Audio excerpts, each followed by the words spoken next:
칭따오 맥주 로고에도 그려져 있어서 맥주를 좋아하는 사람들에게는 가보지 않아도 알고 계실 정도로 친근한 장소입니다.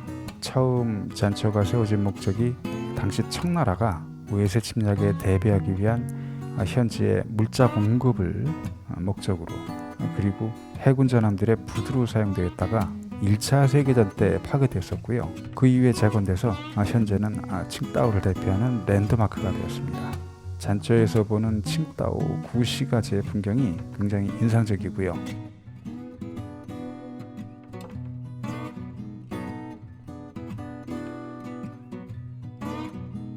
20세기 초에 독일 보령 시대에 독일 거주 지역으로 건축된 곳인데요. 바다가는 이 다양한 유럽풍 건축 스타일을 보여주는 주택들이 8개의 거리에 펼쳐져 있습니다. 이것을 즐기시다 보면은 아마 중국에 있다는 사실을 잊으실 수도 있을 거예요. 장개석 별장으로 이용됐던 화성루는 꼭 방문해 보시길 권하고요. 제2해수욕장하고 붙어 있어서 여름이면 더욱 시원한 느낌을 줍니다. 개인적으로 방문하신다면 9시 이전에 이른 아침을 추천드려요. 9시 넘으면 관광객들로 붐비기 시작하고요. 아침이면은 거의 그 시간이면 사람이 없어요. 거기. 그러니까 들리는 거는 새소리하고 바람소리, 그리고 여름에는 매미 오는 소리 정도. 또 해변으로 가시면 또 파도 소리밖에 없고, 청도라는 이 대도시 속의 어떤 비밀 정원과는 느낌을 줍니다.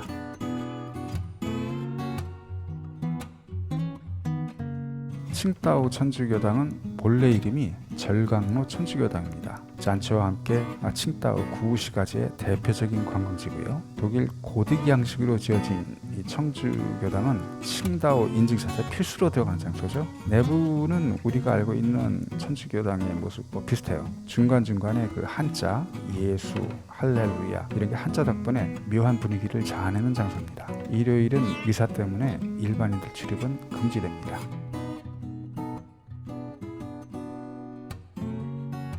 한자의 뜻을 보면 소우산공원이 어부들이 그물과 생선을 말리던 작은 언덕이다, 이런 뜻이거든요.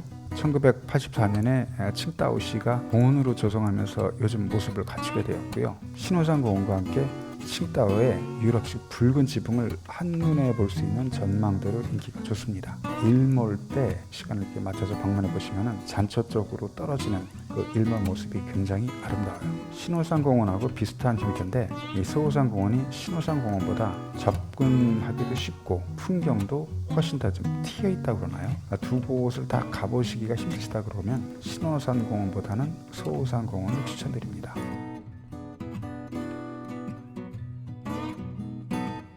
칭따오 구시가지에 위치하고 있고요. 산에 오르면 산이라고 높은 게 아닙니다. 거의 한 3-40m 정도 돼요. 칭따오 구시가지의 풍경을 다 보실 수 있어요. 또 신화산공원에는 위에 그 빨간색 원형 공 모양의 전망대가 있는데 이게 360도로 살살 돌아가요. 거기에서 앉아만 계시면 청도 칭따오 전경을 다 보실 수가 있어요. 근데 여름에 올라가시면 나무들 때문에 풍경이 많이 가려요. 겨울은 뭐 괜찮습니다만 이런 부분은 좀 참고하시고요. 그리고 신호산공원 바로 아래 독일 총독부 건물이 있으니까요. 바로 연결돼 있어요. 내려가시면서 방문하시면 시간도 절약되고 좋겠네요.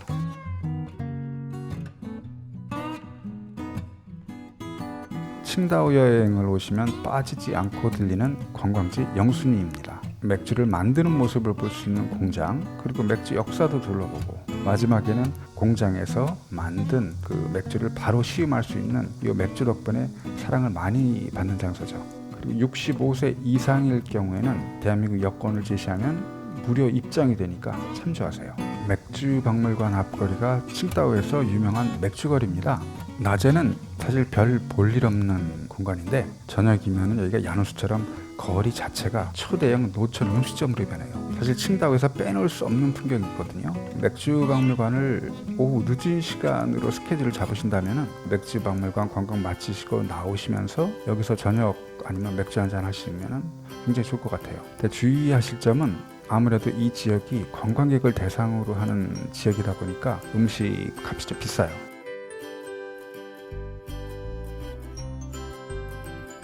이 이 여러 먹거리들이 모여있는 피차유는 1902년에 형성된 골목입니다. 원래는 나무나 장작을 팔던 골목에서 지금은 칭다오를 대표하는 야시장으로 사랑받고 있는데요. 여러 혐오식품, 가재 이런 거 그런 것부터 시작해서 다양한 음식 먹거리들이 있는 가보셔도 괜찮을 그런 곳이 아닌가 생각이 들어요. 근데 중국 여행에 경험이 있으신 분들이라면 별 재미가 없어요.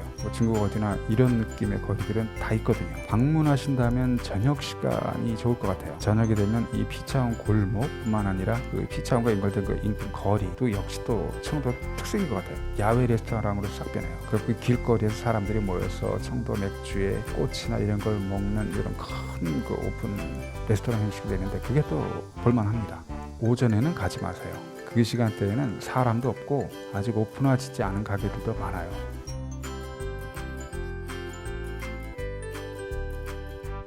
칭다오 대부분 관광지가 구시가지에 위치하고 있는 반면에 칭다오의 신도시 개발과 함께 건축된 이 오서광장은 칭다오 시청 앞 바닷가에 위치합니다.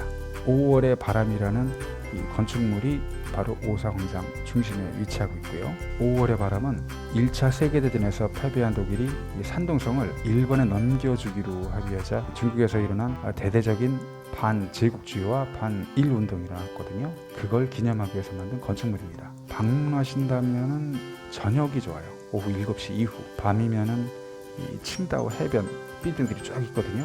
이 빌딩들이 스크린으로 변합니다. 여기에 LED 조명을 이용한 조명쇼가 매일 진행돼요. 작년이었죠. 2018년 4월 국가주석 시진핑이 주재하는 국제 행사가 여기 있었어요. 요거를 기념하기 위해서 중국의 유명한 감독이죠. 장혜모가 해안가에 있는 빌딩들을 스크린으로 생각하고 거기에 영화를 만들어서 상영을 했어요. 그 부분에 있는 어떤 핵심적인 부분을 뽑아서 내서 이제 칭다오 영상을 더해서 1년 내내 저녁 때 되면 여기서 상영을 해요. 건물 바닷가에 있는 건물 자체가 영화 스크린으로 변하는 거죠. 지난 1년 내내 칭다오를 상징하는 아이콘으로 전 중국에서 많이 알려져 있어요.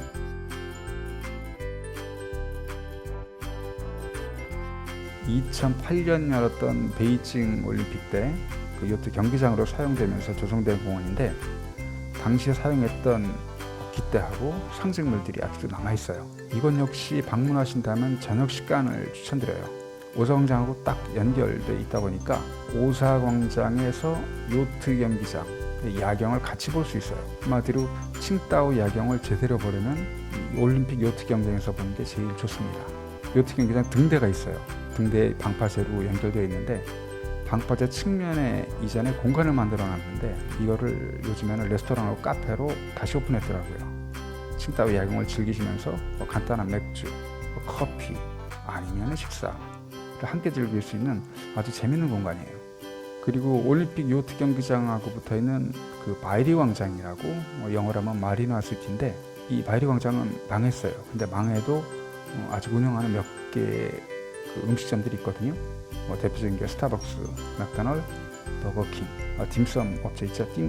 띵타이펑 영업을 하고 있어요. 이 부분 참조하시고요. 그리고 워낙 요트 경기장이 크다 보니까 걸어다니기 힘드신 경우가 있으시잖아요. 이럴 경우에 자세히 보시면 경기장 내에서 트램이 있어요.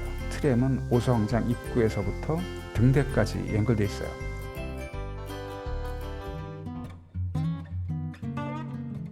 (1908년) 지어진 독일식 교회 건물이거든요. 노란색 벽면하고 붉은 지붕 그리고 이 종탑이 아름다운 건축물입니다. 신호산에서 가장 잘 보이는 건축물이고요. 어떻게 보면 칭다오의 유럽풍 전경을 만드는 1등 공신입니다. 이 건물이 내부는 전형적인 예배당으로 특별한 것은 없지만 종탑에 올라가 볼 수 있어요. 종탑에 이렇게 올라가 보시면 칭다오 시내가 다 내려다 보입니다. 기독교인이 아니면 굳이 추천드리지는 않아요.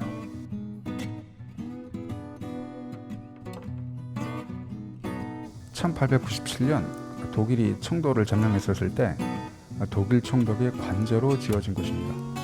독일의 전형적인 성 건축 양식을 따랐고 현재 독일을 비롯한 유럽에서도 영빈관과 같은 외형의 건축물을 찾기 힘들다고 합니다. 이전에는 이 총독부 지하 1층에 독일식 레스토랑이 있었거든요. 독일에서 수입한 소세지하고 이런 뭐 감자하고 독일 맥주, 또 칭따오 맥주. 또 요즘에는 이 업체가 사라졌네요. 그리고 대부분 다 기념품 파는 장소로 변해서 좀 아쉬운 부분이 있습니다.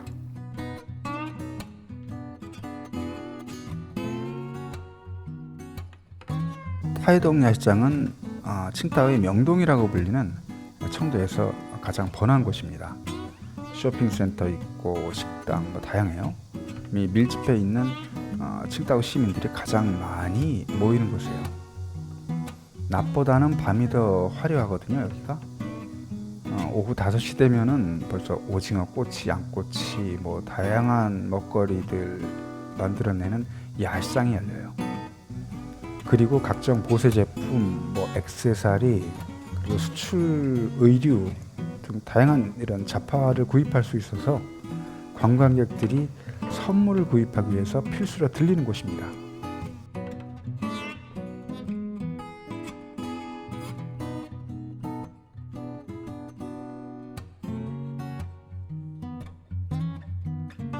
칭따오를 대표하는 해수욕장이라고 하면은 제1 해수욕장, 제2, 제3 해수욕장, 그리고 성노인 해수욕장입니다. 칭따오 인근 바다는 깨끗하지가 않아요. 워낙 많이 양식업들을 하기 때문에 수영을 하기에는 사실 아쉬워요. 여기가. 그나마 성노인 해수욕장의 수질이 좀 깨끗한 편이니까 이 부분 참고하세요. 청도시가지하고 좀 떨어져 있어서 한적하게 해변을 즐길 수 있는 곳이거든요. 그리고 해수욕장 길이가 3km나 돼요. 칭따오에서 가장 큰 해수욕장입니다. 요즘은 지하철 3호선하고 연결되어 있어가지고 시내에서도 편리하게 가실 수 있으세요.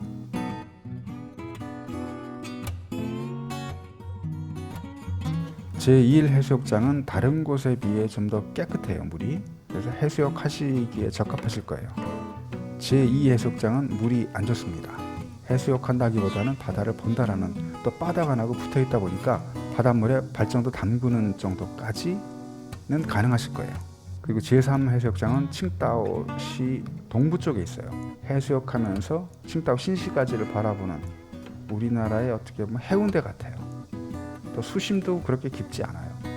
그래서 아이들과 놀기도 괜찮고 상대적으로 제2 해수욕장에 비해서는 물도 깨끗해요.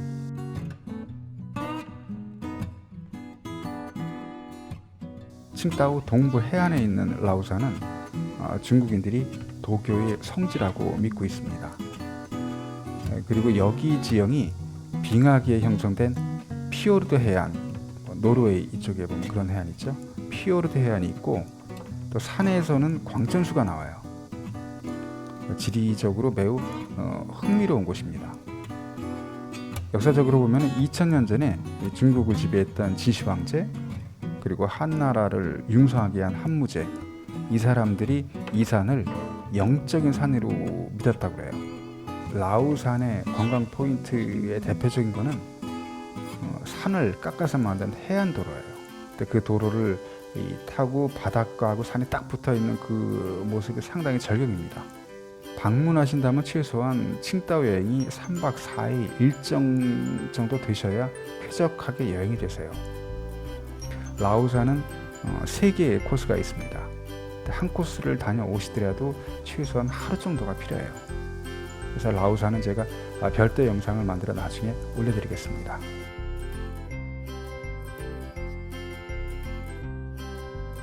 중국 유일의 해군 박물관입니다.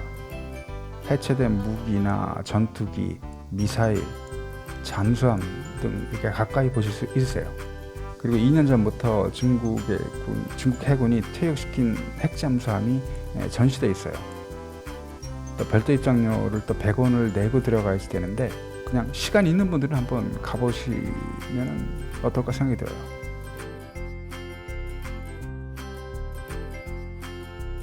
칭따오 시내 중심가에 새로 생긴 종합 쇼핑센터입니다. 원래 여기가 중국 해군의 잠수함 학교였었습니다. 우리나라 영화관 CGV도 있고요. 또 조이폴리스라는 그 종합 오락실도 있고 쇼핑하는 부분은 사실 뭐 우리 한국 입장에서는 별 차이가 없어요. 의미가 없어요. 근데 여기에 보면 맛집들이 많아요. 청도 시내 이렇게 다니시면서 뭘 먹어야 할지 좀 고민되시면은 이곳 한 곳에서 그냥 여행하시는 동안에 다양한 음식을 다 즐기실 수 있다고 생각하실 수 있으면은 이상이 없을 것 같아요.